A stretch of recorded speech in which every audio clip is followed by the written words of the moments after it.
کھود کر کے پھر انہیں جو ہے بلڈوزر سے ڈھکیل کر کے گڑھے میں ڈال کر کے مٹی ڈالی جا رہی ہے.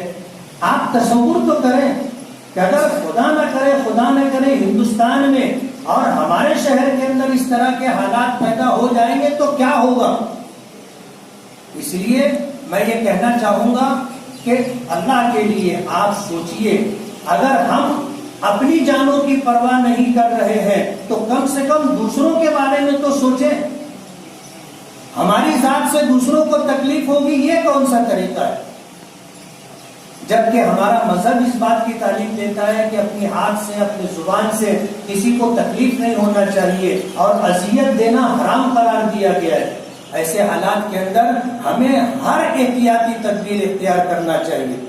رہ گیا مسجدوں میں اکٹھا ہو کر کے نماز پڑھنا, اس مسئلے میں اختلاف ہو سکتا ہے, لیکن میری ذاتی رائے یہ ہے کہ نماز بھی ہوتی رہے, اذان بھی ہوتی رہے, اور کم سے کم مختصر سے مختصر جماعت. لوگ اپنے گھروں پر جماعت سے نماز پڑھ سکتے ہیں. ڈاکٹر سعید فیضی صاحب کی رائے سے میں اتفاق کرتا ہوں, اور میں یہ چاہوں گا کہ ہمارے شہر میں اس پر عمل کیا جائے. یہ احتیاط کا موقع ہے. ہم نے دیکھا ہے کل ظہر کی نماز میں میں جامع مسجد میں پہنچا, 12:30 بجے میں پہنچا, 1:45 بجے کی جماعت ہے, 50-60 لوگ مسجد میں جمع تھے, جبکہ ایسا نہیں ہوتا تھا.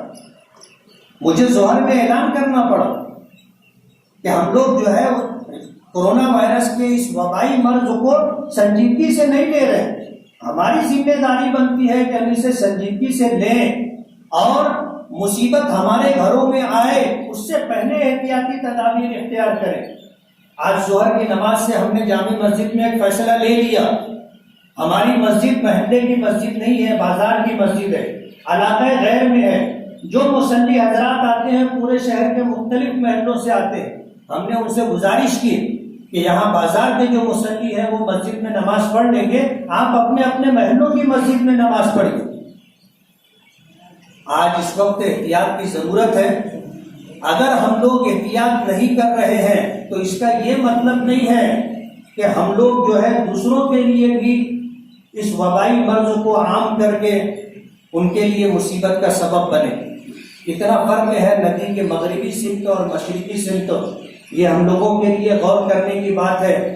میڈیا میں, الیکٹرانک میڈیا پر یہ بات آ گئی کہ پورے ہندوستان کے اندر لوگوں نے جنتا کرفیو کو مانا اور اس پر عمل کیا, لیکن مالیگاؤں کی ایک کمیونٹی کے لوگ اور خاص طور پر مسلم علاقوں میں لوگوں نے اس کو اہمیت نہیں دی. پورے ملک میں اپنے شہر کی بدنامی کا سبب یہ کام بن رہا ہے. اس لیے ہمیں احتیاط کرنا ہے, اور آج احتیاط کا وقت ہے. جب بیماری گھروں میں گھس جائے گی تو آپ کی احتیاط کوئی کام نہیں آئے گی. اس لیے میں آپ سبھی حضرات سے گزارش کروں گا کہ اپنے اپنے حلقۂ احباب میں اور اسی طرح جو ہے اپنے متعلقین میں اس بات کو عام کریں. اپنے بچوں کو, اپنے گھر کے لوگوں کو گھر میں رہنے کا پابند کریں. آپ سے 8-10 دن کی گزارش ہے, 31 مارچ تک آپ اس پر عمل کریں. ہمیں اللہ کی ذات سے امید ہے کہ انشاءاللہ اس مصیبت سے ہم نجات پا جائیں گے. بہت بہت شکریہ.